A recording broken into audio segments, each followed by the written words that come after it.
Shalom and welcome to Mitzvah Torah. This year is entitled, Sorry, I am not sure if there will be a Mikdash by next week. It is Shabbat Chazon coming up, Shabbat introducing Tisha B'Av in a few days. And I have to admit, I pray we're going to have the Mikdash. By then it will be a celebration. We have to have the Mikdash ready tomorrow. But I am quite nervous. We've been speaking about Sinas Chinam for 2,000 years. 2,000 years, Chazal told us what the issue is. This is not some kind of a mystery. This is not a hurricane. This is not an earthquake. We have no idea why. Why is Hashem doing this? As Chazal told us. Anyone who believes in Chazal, so they're going to accept. Chazal said that the reason is the Gemara in Yuma, well-known Gemara. The first Mikdash was Shrichus Damim, some of the big Averos. The second one is destroyed because it's Sinat Chinam. Hatred without legitimate reason, without legitimate cause, chinam, free. So we know the reason. Let's fix it up. We are not fixing it up, and I'm not quite sure we're so capable. Why? Because it says, certain people you can't hate. Maybe there are certain people that you're supposed to hate.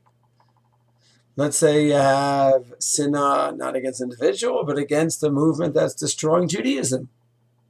You think this is wrong, this is unacceptable. I reject this approach. Let's say our brothers go ahead and have a movement where they reject Torah from Sinai. So I'm not going to say, this approach, that's supposed to all beautiful approaches. So we know that isn't something we reject. A system that accepts the Torah, Shebachtav, the written law, but not the oral law. We reject that. So at what point do we say, okay, we have differences, but I accept everyone?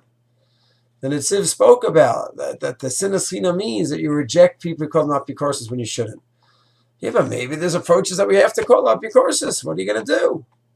So what's the criteria? What's the litmus test?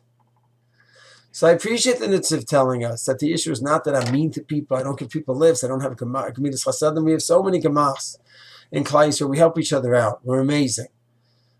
So it says, the issue is someone has different hashkafa. They're off, they're kofrim, we throw them out. Well, what is the criteria for a different approach where we say, okay, it's a different approach, it's not an approach, but I respect it? And when do we say, no, that really is out of the pale? So I have a simple answer, but I don't think it's so simple.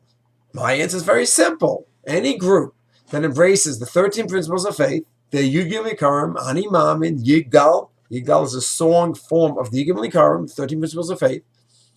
And any group that's anchored in halacha, so you have the 30 principles of faith, and you're anchored in the halacha. Halacha means in the Shulchan Aruch, and all the posts can be before the Shulchan Aruch and after the Shulchan Aruch, following that line down. The Shmur is coming in the Shulchan Aruch. Shulchan is based on the Shulchan Aruch. Adam, everyone is in the world of halacha. Moshe finds in the classical poskim.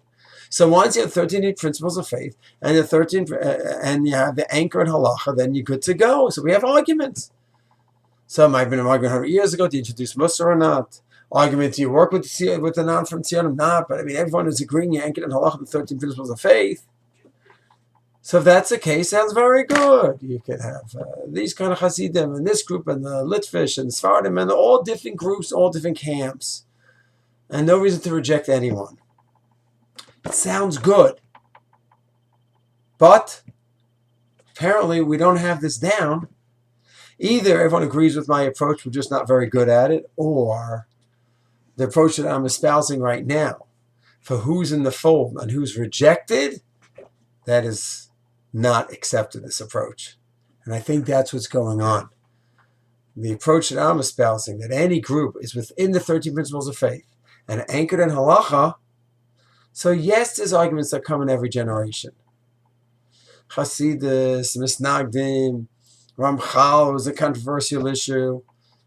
And Roshana Eibeshitz, and Rishon Salanter, and the Musa movement, and now the Tzionut. In all these cases, let's just check. 13 principles of faith, halacha, both groups have it. Great. Machlok T'Shem Shemaim, L'Sham and Hillel. I think we have those who reject my criteria, this criteria that I'm espousing, and they have a very different criteria. And there is where I think get very, very complicated, and I'd like to analyze that in the next year.